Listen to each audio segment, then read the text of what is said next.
Welcome back to the Roommate Humanities vlog. I think I'm going for an award today with 2 vlog posts in one day. I got a little bit of wiggle room in my schedule around lunch today. I've decided to spend it getting through as much of this as possible. So let's go really fast through this fantasy glossary. J is for jungle.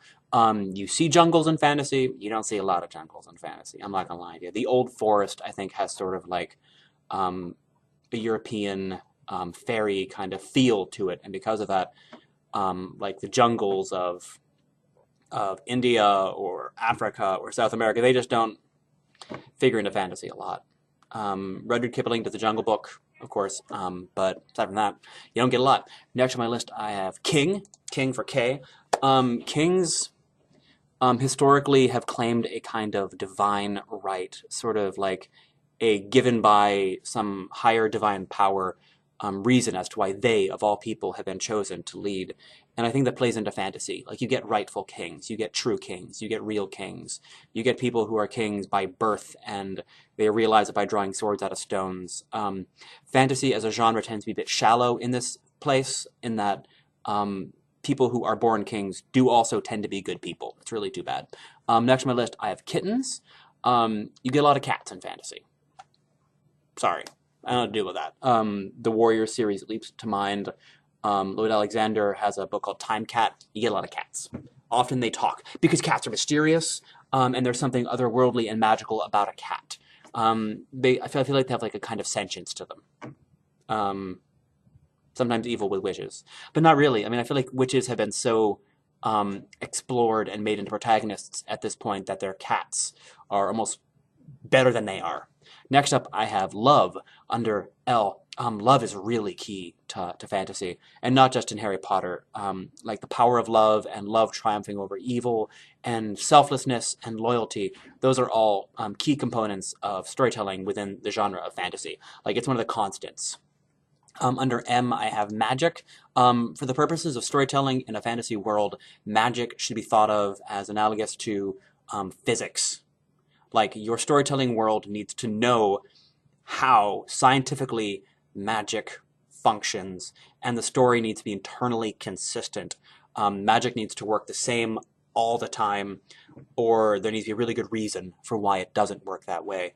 It can be innate, it can be studied, it can be earned, it can be a curse. It takes many forms, but think of it like physics and you're probably fine. Next for M, I get mermaids. They're from the Greek, but they were loved by Europeans who wanted to just draw them in on maps.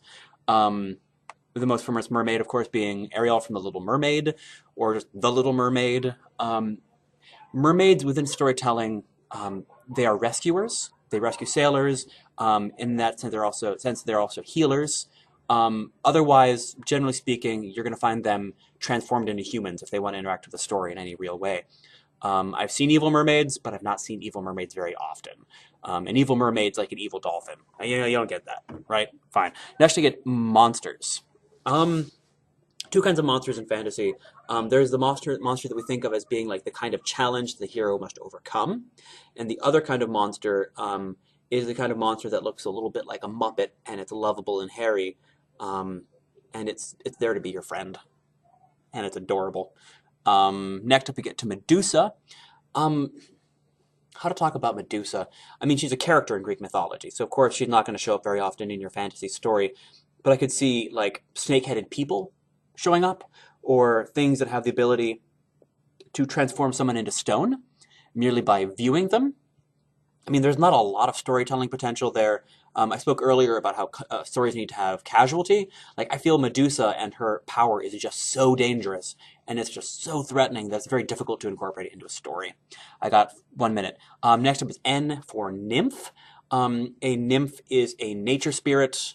You find them associated with different kinds of physical bodies, of like water or trees or earth or flowers or whatnot. They take many forms. They're typically depicted as being young. They're typically depicted as being female. They're typically depicted as being part plant.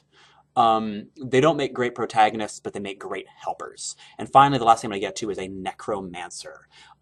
Strictly speaking, a necromancer is one who speaks to the dead, and I think the implication of this is as one who commands the dead.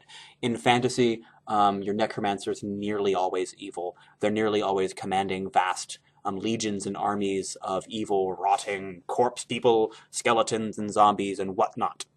But there is that wonderful series, Sabriel, where the necromancers are people who try to take the dead and guide them back to the underworld, back into the world of the dead, which is where they belong. Great piece, by the way. I love the bells. Anyhow, that's it for today.